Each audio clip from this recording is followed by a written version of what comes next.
The podcast that I chose to watch from my leadership portfolio was Blurred Lines and Directors Doing Time by Gordon Firemark and Tamara Bennett, episode 61.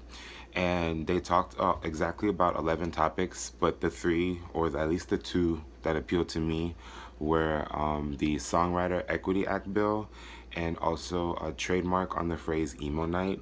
And there's also a Blurred Lines update, but Cassie, you explained that to us in class, how the Blurred Lines case, basically they blamed the fact that they were drunk when they, or on drugs when they were writing the song, and the judge threw it out.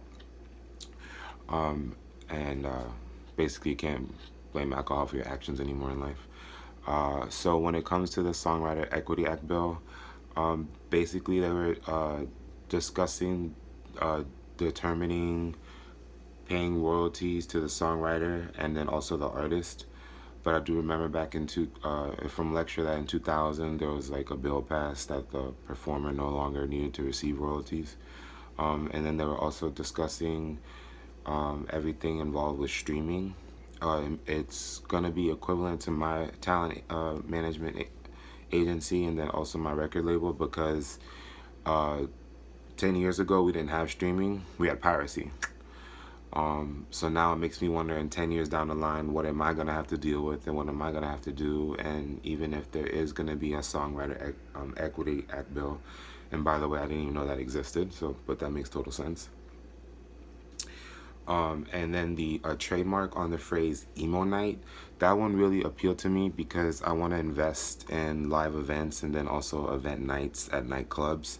It's also another good promotion to launch an artist, because if you can get in touch with a DJ, or you know a DJ or DJs in the industry, that's the one place you want to get your music, especially if you're part of a hip-hop urban genre, is what I'm trying to get into. And well, basically the trademark on the phrase emo night, there was a company called Emo Night Inc., and they do musical events. They wanted to trademark emo night because they wanted to be distinctive for the LLC. Well, basically, it was kind of thrown up in the air, because if that was the case, then anybody could trademark hip hop night or something else like that, and then it makes me wonder. And then also they mentioned this in the podcast, that once a month they do a get together where they do Takeaway Tuesdays. That should really be the trademark, and I agree as well, because Takeaway Tuesdays is a very trendful saying within the emotional community. Emo, I just learned that. And I feel like Takeaway Tuesday would be better than emo night, because if that was the case, then a lot of other businesses or venues or event companies or even bands or genres of music or artists probably wouldn't be able to use that, and then that kind of be like miss cross promotion, because emo is such a well-kept community that if somebody tries to solidify one aspect of it, it's not the same community anymore. So I think it would affect everything all around. And then also there was a brief mention at the end about managers challenging talent agency licensing law in appeals court. That's something that's very appealing to me, because me getting into talent management, I definitely want to know what I can and cannot do.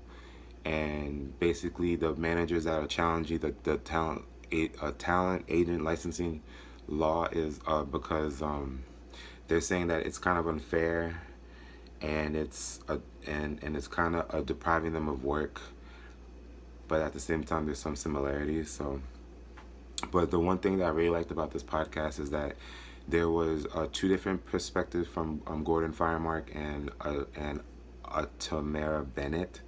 Can't really spell. Tamara Bennett, and she I like that it was one male, one female, both are professionals in the field, experts, and it was a really good podcast. So, and I definitely recommend this entire site. And yeah, so it's my leadership portfolio. Axel Rosa.